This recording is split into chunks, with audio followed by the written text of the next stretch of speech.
Nous voilà donc atteints d'un bien incurable. Ce millénaire finit dans le miel. Le genre humain est en vacances. C'est comme un vaste parc de loisirs que je voudrais essayer de peindre notre village planétaire. Un parc aux dimensions du territoire, de la France, de l'Europe, du globe bientôt. Une grande foire spontanée, permanente, avec ses quartiers, ses longues avenues, ses attractions particulières, ses sketchs, ses jeux, ses défilés, ses séances organisées, ses crises d'amour, d'indignation. Pour expliquer notre fin de siècle, il faut d'abord la visiter, se laisser porter par les courants, ne pas avoir peur des cohues, applaudir avec les loups, se mettre à l'unisson des euphories. C'est en flânant le long de ces stands qu'on peut espérer la comprendre. N'hésitons plus, n'ayons pas peur, entrons ensemble dans la danse, tous les genoux sont offerts, c'est l'évasion, la vie de Pacha, Floride, Wonderland, Californie. Le monde est une usine à plaisir et en fanfare, en pleine gaieté, et en avant la fantaisie. Qu'il est glorieux d'ouvrir une nouvelle carrière et de paraître tout à coup dans le monde savant, un livre de découverte à la main, comme une comète inattendue étincelle dans l'espace. Ainsi s'exclame Xavier de Maistre aux premières pages de son voyage autour de ma chambre. Une comète inattendue. Mais il ne s'agit pas ici de proposer des découvertes. Une promenade seulement.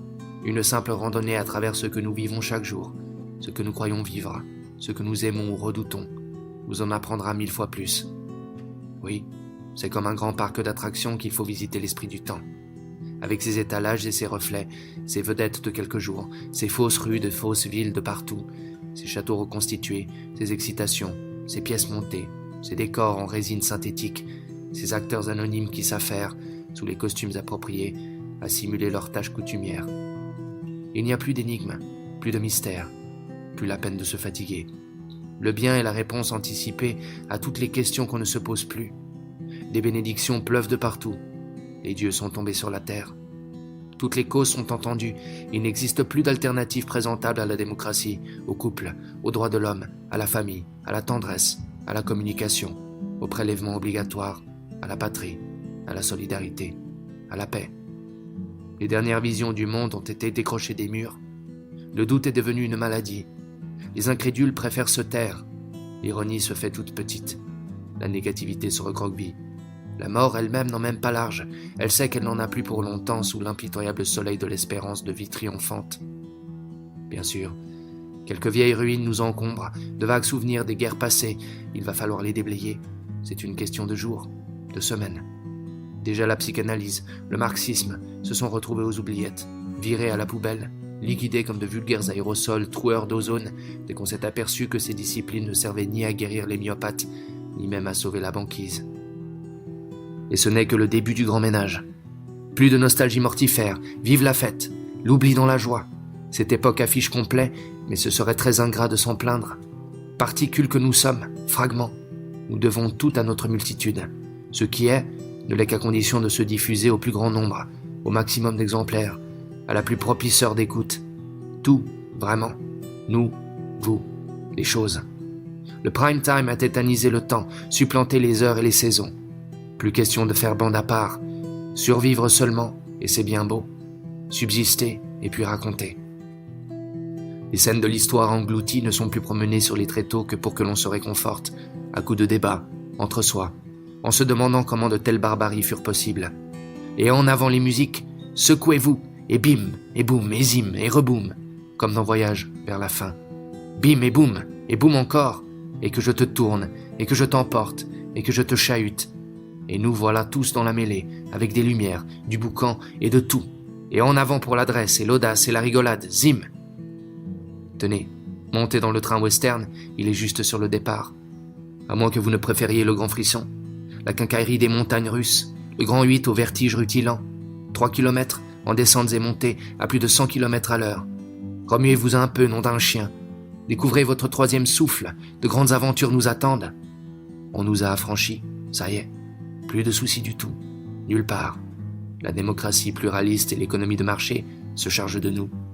Le reste, c'est de l'histoire ancienne. Mettez-vous à l'écoute de votre corps. Courez vous muscler, vous tonifier. Tous les plaisirs des îles sous le vent sont à portée de votre main. Découvrez la gym aquatique. Devenez baroudeur sous les bambous. Attaquez le temple inca en carton-pâte. Escaladez le volcan à bulles. Traquez les méchants qui s'y cachent. Débusquez-y nos vrais ennemis, les derniers hideux tyrans, là, bien visibles, cadrés pleine page, précieux vestiges des causes perdues, ultimes persécuteurs atroces. Ah, le système fait bien les choses. Il y en aura pour tous les goûts. Le bien tout entier, contre tout le mal, à fond. Voilà l'épopée. Tout ce qui a définitivement raison, contre tout ce qui a tort à jamais. La nouvelle bonté a le vent en poupe contre le sexisme, contre le racisme, contre les discriminations sous toutes leurs formes, contre les mauvais traitements aux animaux, contre le trafic d'ivoire et de fourrure, contre les responsables des plus acides, la xénophobie, la pollution, le massacre des paysages, le tabagisme, l'Antarctique, les dangers du cholestérol, le sida, le cancer, et ainsi de suite. Contre ceux qui menaceraient la patrie, l'avenir de l'entreprise, la rage de vaincre, la famille, la démocratie. Faire son deuil du mal est un travail, il s'agit de ne pas le rater. D'autant plus que le diable prend des masques, qu'il se cache sous des litotes. Où est-il encore passé celui-là? Dans quel trou noir plus noir que lui? On pourrait se croire dans une grande lutte bizarre, sans adversaire véritable, dans une grande affirmation à répéter, à rabâcher, à consolider sans cesse, et avec d'autant plus d'acharnement qu'elle n'a pas de contraire bien évident. Mais raison de plus, allons-y, nous avons besoin d'émotions fortes. Où les trouverions-nous sinon à travers nos souvenirs en simili, en rétrospective, en rappel?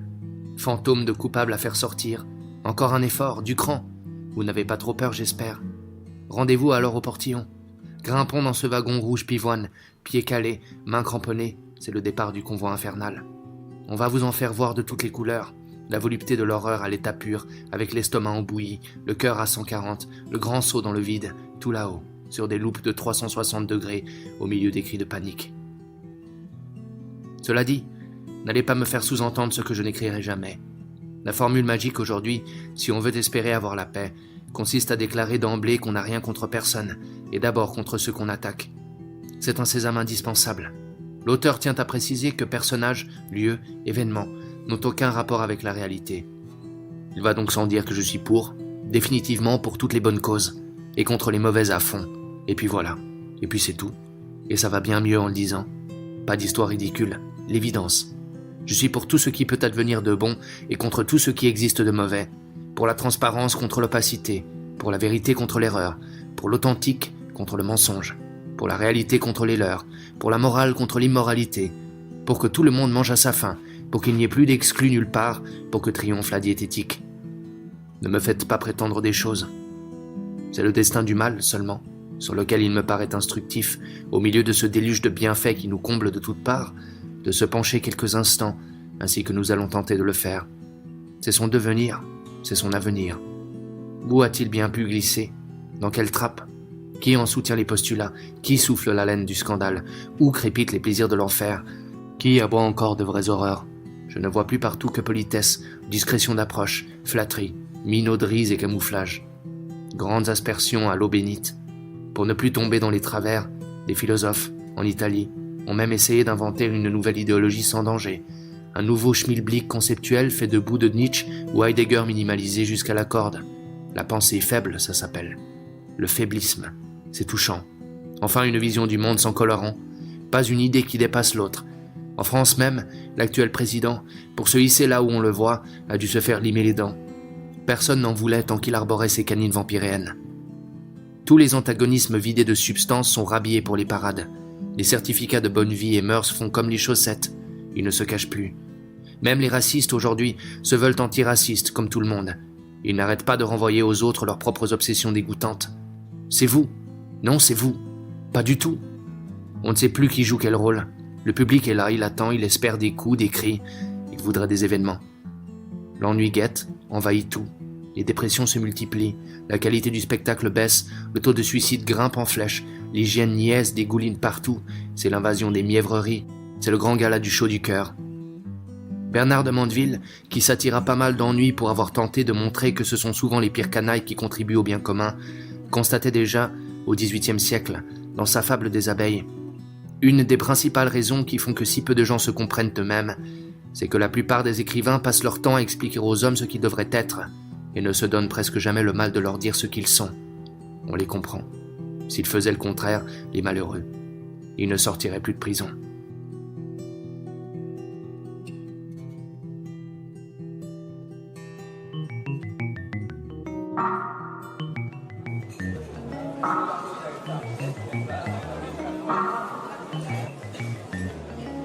La carte proposait des choux gras aux gambas, des joues de vieux melons aux senteurs d'épines douces, des bouchées de passe-pierre sur leur lit de madras et des lapins farcis sur trilogie de mousse. Et la femme d'à côté, à la table voisine, criait que son dernier venait de faire caca, que c'était bien la preuve de l'existence divine, et les autres autour d'elle en faisaient très grand cas.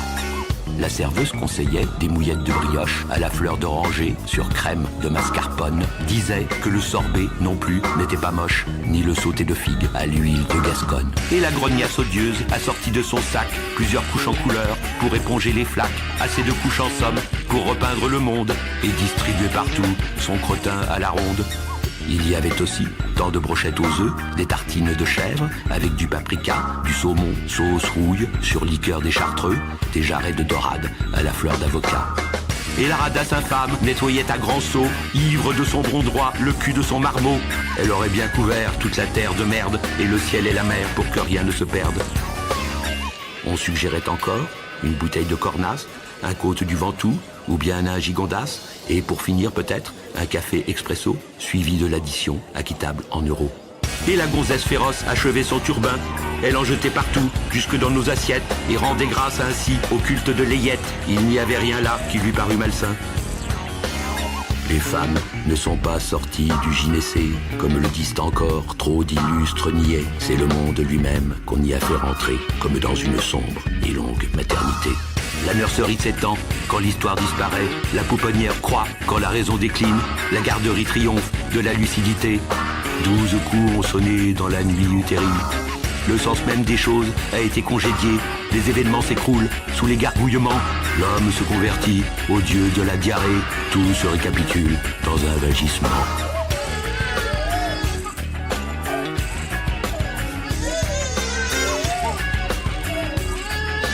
Tout se récapitule dans un vagissement.